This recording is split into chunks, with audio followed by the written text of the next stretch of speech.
questions. We want to get as many of your questions in as we can so you can keep it clear and concise with your questions.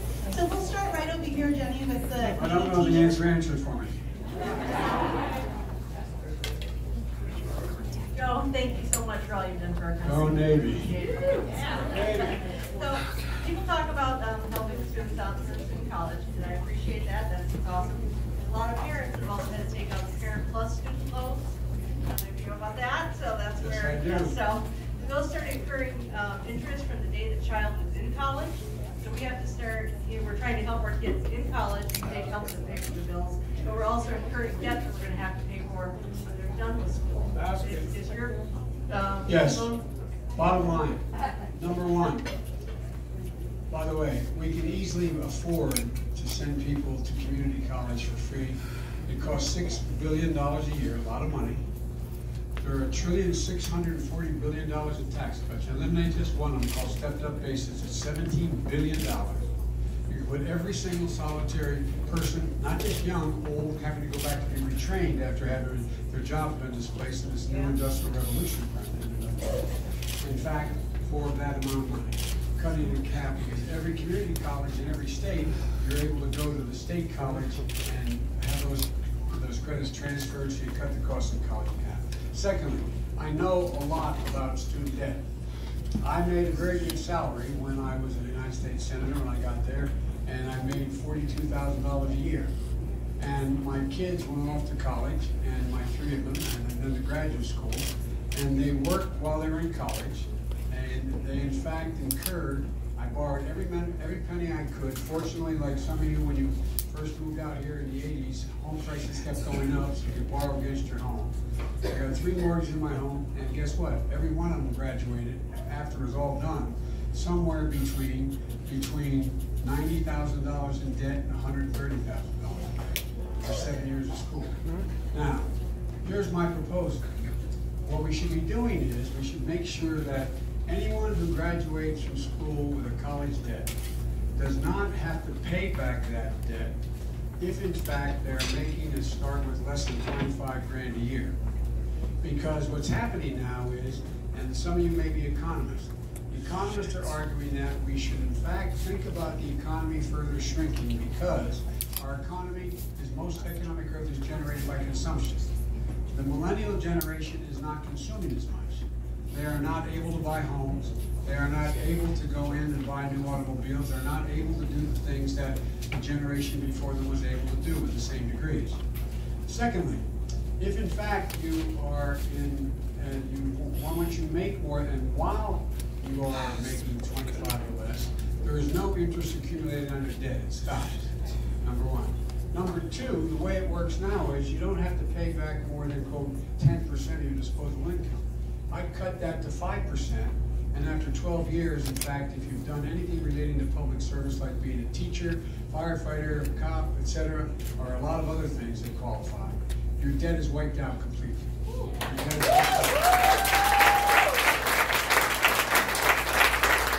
I want to be completely honest with you because I have a bad habit of doing that. I would not do it for graduate school. I would not pay for it for graduate school in terms of that. And the reason is the cost increases exponentially when you do it. If you're out of school and you only have the graduate school, if you decide to get engaged in public service there, you can have it forgiven as well. You can have it forgiven as well. But there's a rationale there because you're not starting off out of college with a job that's $58,000 or $61,000. Out of graduate school, in most cases, you're starting at jobs considerably more than that if you get through graduate school. But with the exception if you're married to Jill Biden with 2 master's degrees and a doctorate, and she teaches. I'm not sure I answered the whole question, but there's a lot more to do. I know it's a short question, but it's a complex answer. Okay. Great, thank you. We'll go to our next question right here. Jenny will come over and bring you the microphone. Doc, I pain in my neck right here. Can you help me? Well, I'm a gynecologist.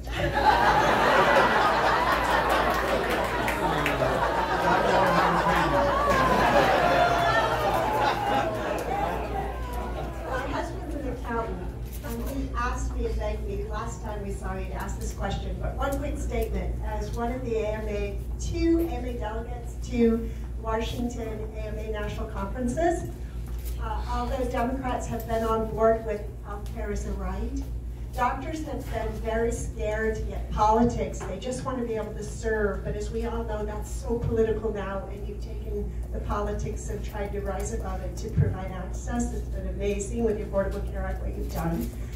But I am very proud, even though you guys may think of this as a given, but most of the physicians back there at the AMA, hundreds of them who make policy for our House of Delegates and Physicians in America, are Republicans. And for the first time ever at our last session last month, they also are so done with the problems with access to healthcare that the House of Medicine, even though they thought it was so controversial, they never wanted to approach it for decades, like unanimously voted new policy that healthcare is a right and they'll stand by it.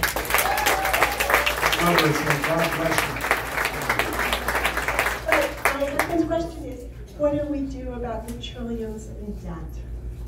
What do we do about the trillions in debt? And by the way, one of the reasons why, some of you may remember this if you're political junkies, follow this stuff closely, and your husband, I bet, will remember, is that one of the things that I said, and Dina was with me, I was with Dina when the Speaker of the House asked me to come over and stand on the steps of the Capitol with them to lead the effort to prevent the getting rid of Obamacare. And I said, one of the reasons why the President is proposing this god-awful tax cut, a significant portion which has no justification at all, and even the Heritage Foundation says it has not produced these new jobs and growth, etc. The the conservative intellectual group, even they acknowledge it. I said he's doing this for a simple reason. He's doing this to try to eliminate the social safety net. And here's what happened. When they came along and did this, increased the debt by $2 trillion over the next decade, what they're then going to say, and I said it on the steps that day, they're going to come along and say, but that's why now we have to cut Social Security. That's why now we have to cut Medicaid. That's not why we have to cut education. That's why now. And guess what? When they control the Congress, as Dina can tell you, the guy who ran the Budget Committee for the Republicans, they call lay down a mark, cutting Medicare by $550 billion. That was the proposal they called. Mitch McConnell wanted to cut Social Security significantly now in order to pay for the debt we now incur because we can't sustain it. Well, there's two ways to pay for it. Get the super wealthy back paying their taxes. I'm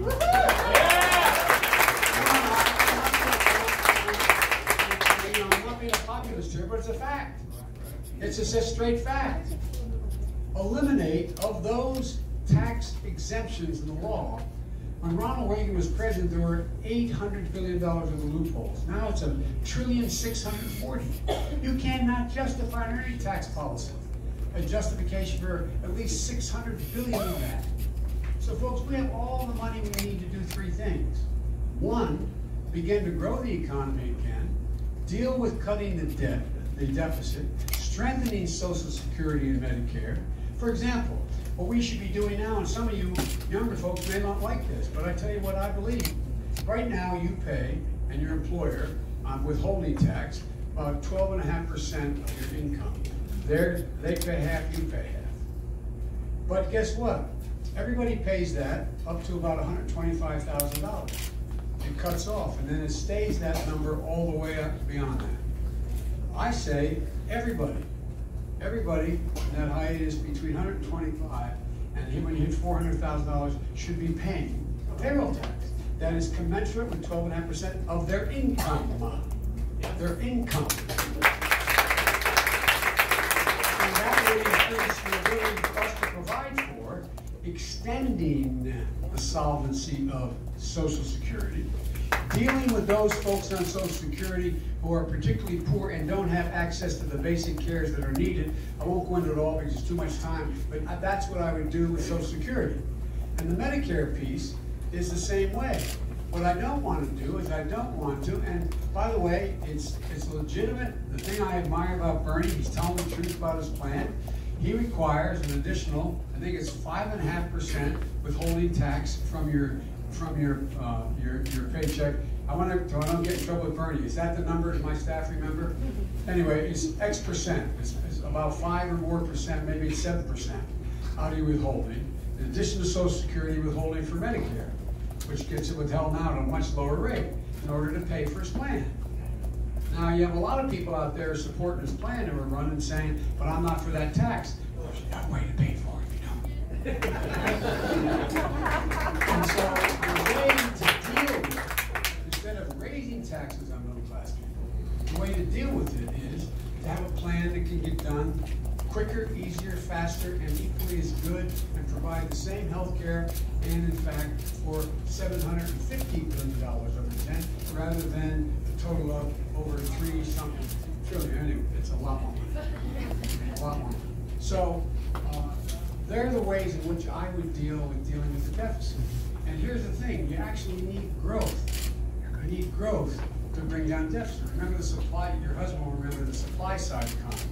What you do is you in fact reduce, you give these giant tax cuts, and that's going to generate all this growth from the top down. Well, it hadn't worked that way. It hadn't worked that way. But like I said, for example, if we gave, how many of, I won't ask you, but how many of you know a single mother or a couple with children who need daycare while they both work? How many, I don't know what it costs in Las Vegas, but in New York City or San Francisco, it costs about $22,000 a year out of pocket for that. Now, that's after taxes. If we gave every person that in fact was under an income of $100,000 joint, 70,000 individual, if we gave them a tax credit of $8,000, 750,000 more women would be back in the workforce. We would increase the GDP by 0.8% per year. Grow the economy, grow it. Made it back significantly more than was invested in that tax credit. Same as I said with community college, 0.2%. So we're the party of growth. They used to claim they're the ones that are going to grow the economy. Everything they have done has caused the economy to slow down. It's given this great stimulus at the front end. If I go ahead and I drop an extra, $500 billion into the economy in terms of spending, yeah, it grows the economy initially, but there's not any lasting effect in what they've done.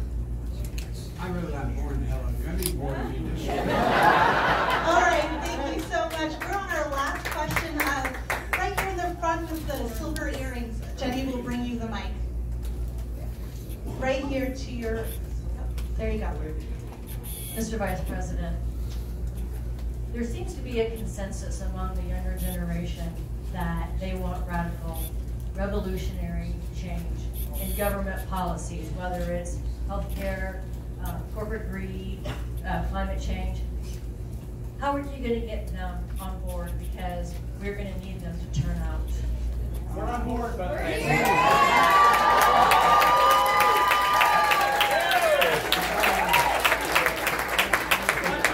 the press is here. The press is here, and I'm not saying this as a criticism. There is this, I think, fiction that young people between the ages of 18 and 30, or the millennials beyond 30, want this radical change. I see no evidence of that. There's no data to sustain that. They, in fact, well, maybe your daughter. But my point is, the vast majority, they want rational policy. They want to be able to get to school and be able to pay for it.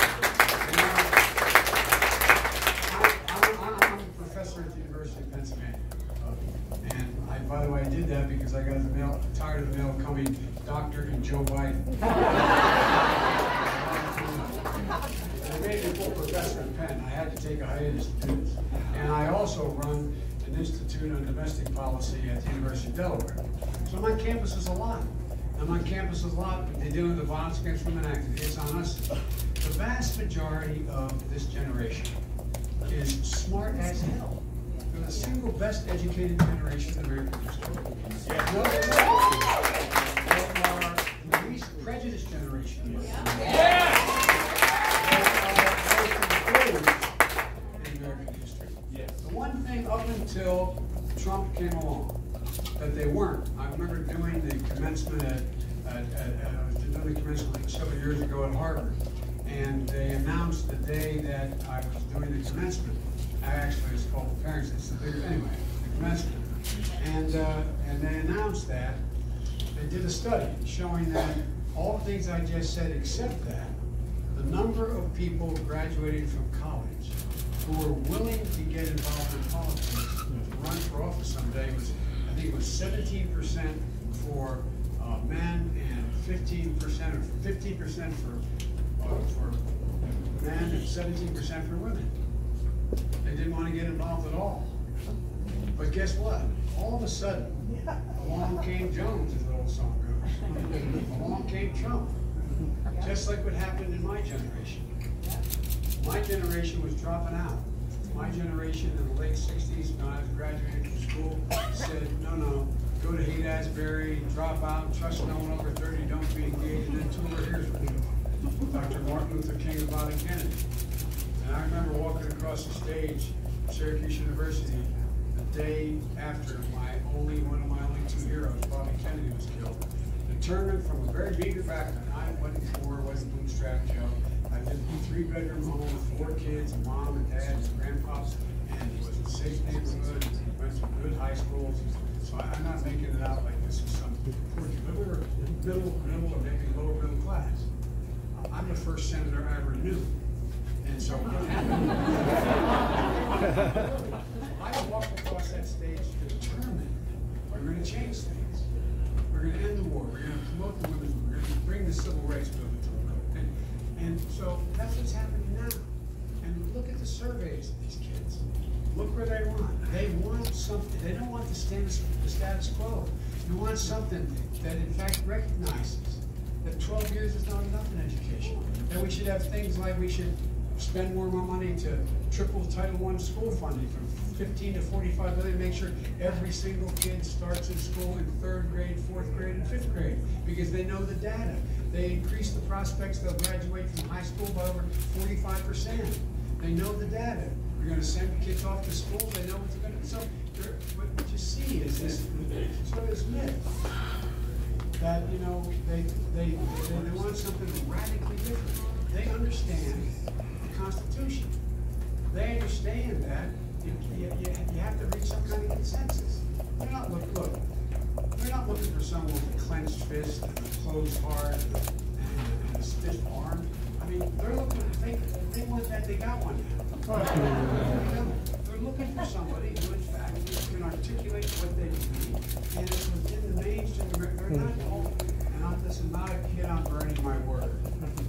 But this is not a generation of socialists. They are concerned that we are turning the system over to corporate America. They're concerned, but the way to solve that is make them pay their fair share. I'm going to raise corporate taxes, and I come from the corporate state of America from 20 to 28%.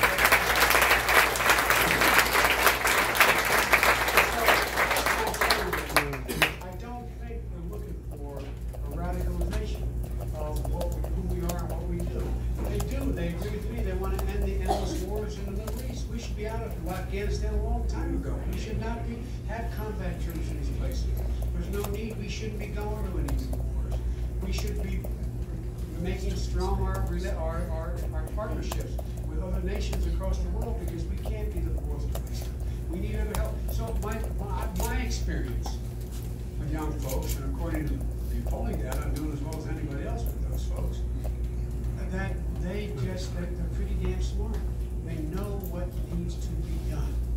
They want, and try this out, all you younger guys. I'm not asking you to respond. It's not again, you're welcome to it. That's not my point. I'm not trying to shut you up either. But my experience is that on college campuses and among young millennials in the workplace and the fire departments, wherever they are, I find that the thing they're looking for most of all being restored to the White House is character, not a specific.